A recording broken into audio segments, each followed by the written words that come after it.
Bon, il faut dire que les coupures de ces derniers jours sont justifiées par la mesure qui a été prise par les autres autorités, hein, pour régler un peu, définitivement, je dirais, le problème de la pièce en Y qui était au niveau de l'usine de Kermomarsar. Il fallait remplacer ça par une nouvelle pièce en T et pour vraiment être à l'abri. Donc vraiment, c'était des travaux voulus.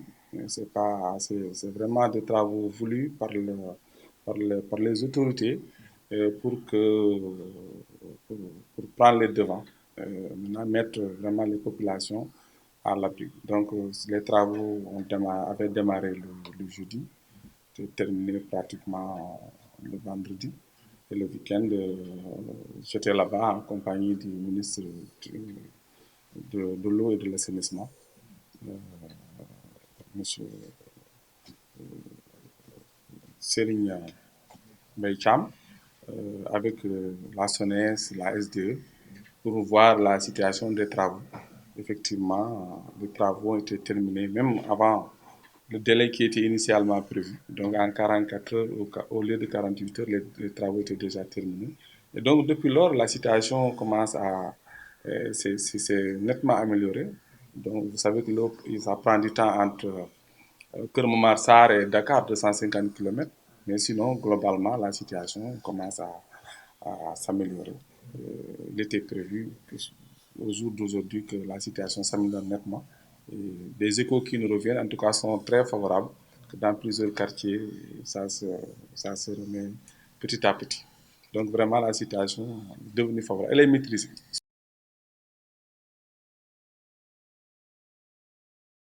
Justement, c'était pour ça, c'est ça que je veux dire. C'est-à-dire que les travaux qui étaient faits au niveau de Kermarsar, c'était pour régler définitivement, hein, je peux dire ça ainsi, le problème vraiment qui s'était produit en 2013. Donc il y avait une pièce en Y qui avait connu des problèmes. On se rappelle tous de cet épisode de 3 semaines de pénurie. Et des travaux étaient faits l'année passée, il fallait les compléter pour vraiment être définitivement à l'abri. Et c'est ça qui vient d'être fait. C'est vraiment cette décision-là que la plus haute autorité a avalisée et les travaux ont démarré le jeudi. C'était pour aussi terminer ça très rapidement avant qu'on entre dans la période du Ramadan. Donc vraiment, rassurez-vous, euh, vous resterez longtemps, Inch'Allah, sans entendre parler de casse venant en tout cas de Kermoumarsa.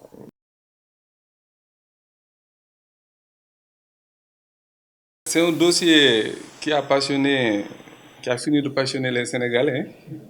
C'est vrai. C'est un dossier très sérieux aussi, qui est pris très au sérieux aussi au niveau du ministère de l'eau et de l'assainissement. Euh, ça fait, c'est vrai que les Sénégalais ont découvert ce dossier en juin 2018 lorsque l'appel d'offres a été ouvert. Mais c'est un dossier sur lequel quand même les techniciens de l'hydraulique travaillent pratiquement depuis 2016. Des études avaient été faites qui ont abouti à un dossier d'appel d'offres. Et c'est ce dossier d'appel d'offres-là qui a abouti à un appel d'offres qui a été ouvert en juin, je pense le 1er juin 2018. Et depuis le 4 juin, la commission avait commencé à faire ses travaux. Bien sûr, ce dossier a connu plusieurs rebondissements après que la SDE, disons sur le plan du prix, a été la moins disante. Ça, c'est un fait. Mais dans l'évaluation, il y a eu d'autres critères qui ont fait que la commission avait choisi SIES. Bien sûr, il y a eu un recours de la SDE. Gracieux d'abord, ensuite contentieux au niveau de l'ARMP. Bon, l'ARMP a demandé à la commission, disons, d'annuler l'attribution. Euh, ça veut dire qu'elle reconnaissait quand même quelque part certains griefs de la SDE comme étant fondés et peut-être d'autres quelque part aussi il donnait la raison aussi à la commission. Mais tout compte fait, la RMP a demandé que le dossier soit réévalué. Donc, la commission s'est réunie, elle a réévalué le dossier, retourné à la DCMP. Et bon, l'ASDE a reconduit son recours gracieux. Et bien sûr, si elle n'est pas satisfaite de la réponse de la commission technique, elle va aller en recours contentieux au niveau de la RMP. Disons que c'est dans l'ordre normal des choses. Hein. C'est des dossiers extrêmement importants qui n'arrivent pas tout le temps. La dernière fois que le Sénégal a connu ce dossier, c'était en 1996. Donc ça fait 23 ans. Et donc, les générations qui ont travaillé sur ce dossier sont tous à la retraite. C'est une nouvelle génération qui travaille sur ce dossier. Donc, il faut reconnaître que c'est un dossier extrêmement complexe parce que les dossiers d'affermage, de concession, c'est des dossiers extrêmement complexes. Mais le dossier est en cours.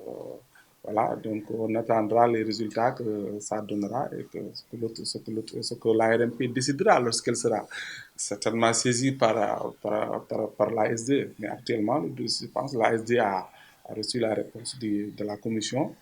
Elle est en train de l'étudier certainement. Et si ça ne les agrée pas, certainement, l'ASD ira en contentieux et puis l'ARMP étudiera et euh, donnera une réponse.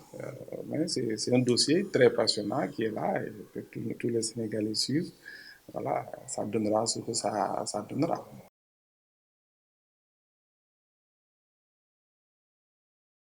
Oui, vous me posez une question, en tout cas, une très importante question, parce que effectivement, je suis à la tête quand même du.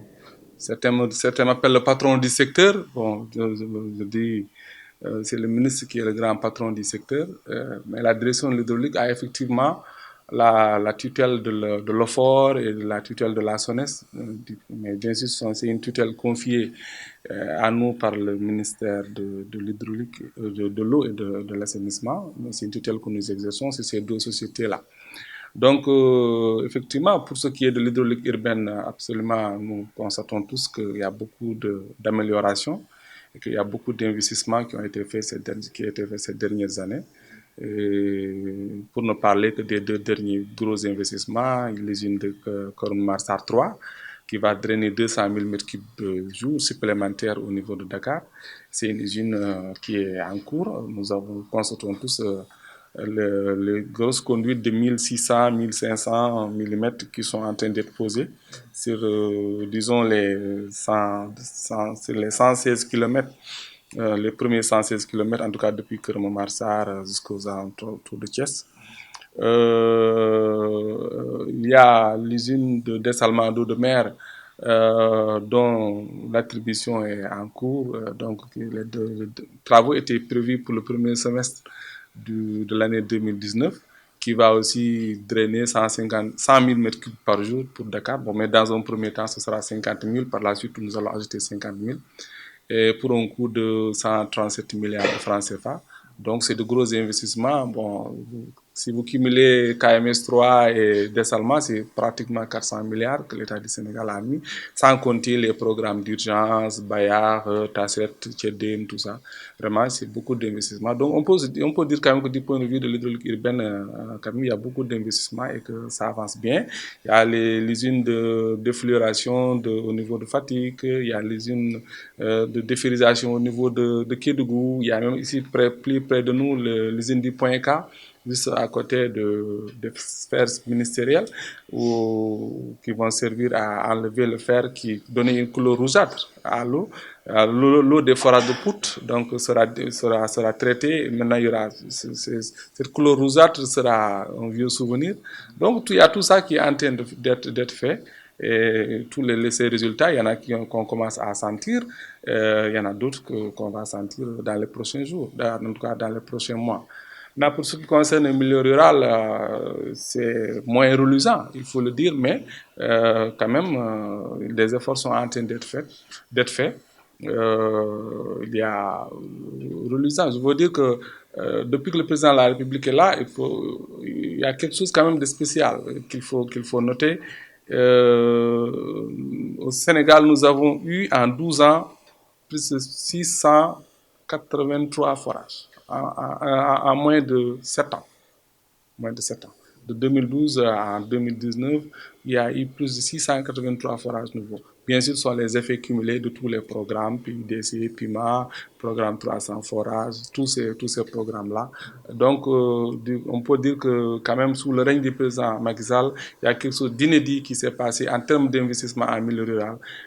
683 forages, c'est pratiquement le tiers du parc. C'est-à-dire qu'en 7 ans, on peut dire que le président a fait 33% de tout ce qui existe au Sénégal. Donc en 7 ans, on a 33% du parc de forage du Sénégal qui tourne aujourd'hui aux alentours de 2000 forages. Donc on peut dire quand même que on peut dire bravo au président Macky Sall pour toutes ces réalisations qu'il a fait.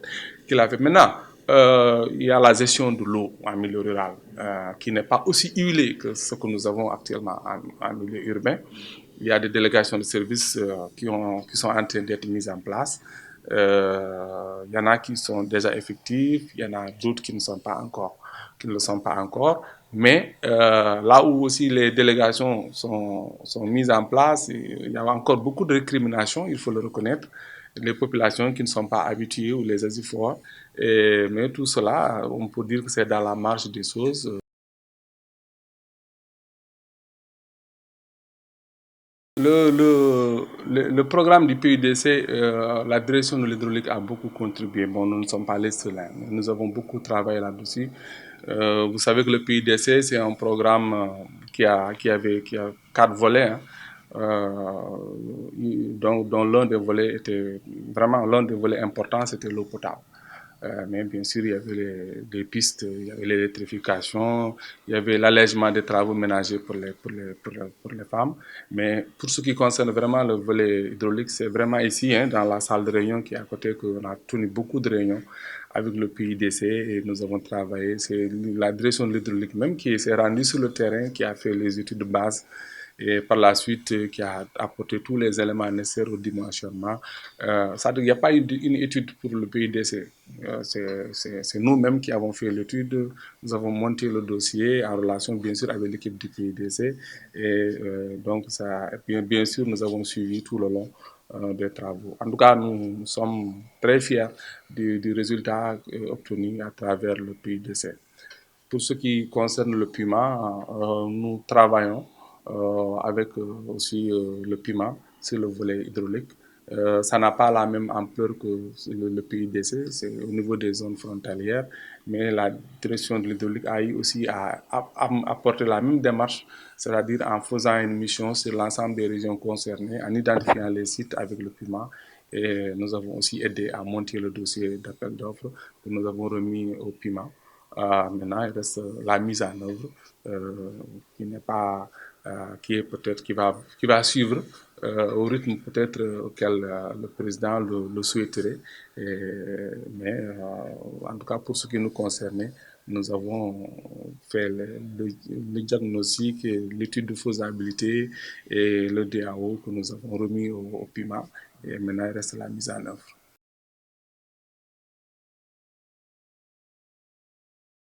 La différence, c'est que quand le président travaillait, les autres étaient à Dakar en train de parler dans les télévisions, dans la presse. Et le président, c'est le travail au quotidien. De la même manière qu'il est arrivé au pouvoir en 2012, il a été sur le terrain pendant 3 ou 4 ans bien avant. Et de la même façon, une fois à la présidence, le président n'a pas changé. Lui, il est dans le tempo du travail, il est dans le temps du travail, dans le temps de l'action. Donc, il a fait beaucoup d'investissements qui se sont traduits par beaucoup d'inaugurations et par la satisfaction des besoins des Sénégalais. Et au quotidien, c'est ça. Au quotidien, c'est le travail. Et maintenant, c'est différent d'une opposition qui passe son temps Tu vois, un opposant qui n'a même pas, même sa famille ne vote pas pour lui, qui tympanise les gens dans les télévisions, dans les radios. Non, ça ne peut tromper personne. C'est seul le travail qui paye. Le président, il a travaillé, les populations l'ont sanctionné positivement en lui donnant ce qu'ils n'ont donné à personne pratiquement depuis ces dernières années, une victoire éclatante avec 58,26%. Donc vraiment, en passant au premier tour. Là, il n'y a pas de débat sur ça, vraiment. On ne va pas s'attarder ici à revenir sur ces mauvais perdants-là.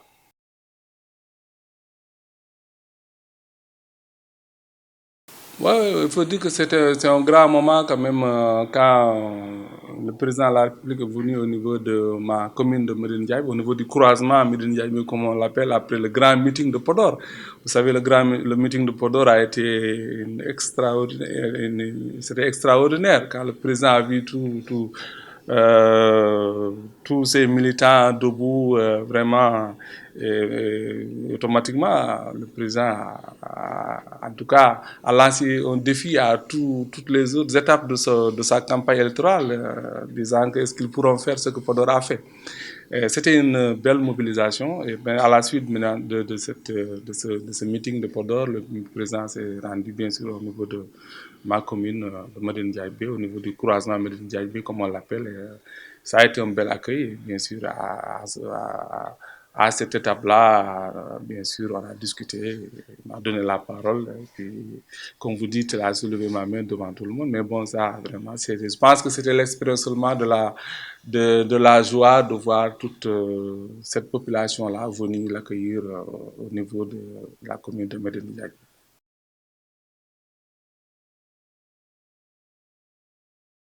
Au niveau, je veux dire que la PR se porte très bien au niveau du Fouta, au niveau du département de Podor en particulier. Maintenant, il y avait eu des épisodes hein, où il y avait eu quelques, voilà, entre différents leaders hein, qui se sont un peu frottés pour le leadership. Mais je pense que le président a demandé tout le monde de travailler main dans la main. En tout cas, c'est ce qui a été fait durant la campagne présidentielle. En tout cas, je peux vous dire que la paire se porte bien dans le Fouta. N'empêche que quand même, on a besoin de plus de structuration. En tout cas, mieux que le parti soit mieux structuré. Bien sûr, je pense que ça, tout le monde est conscient que le parti APR doit être mieux structuré.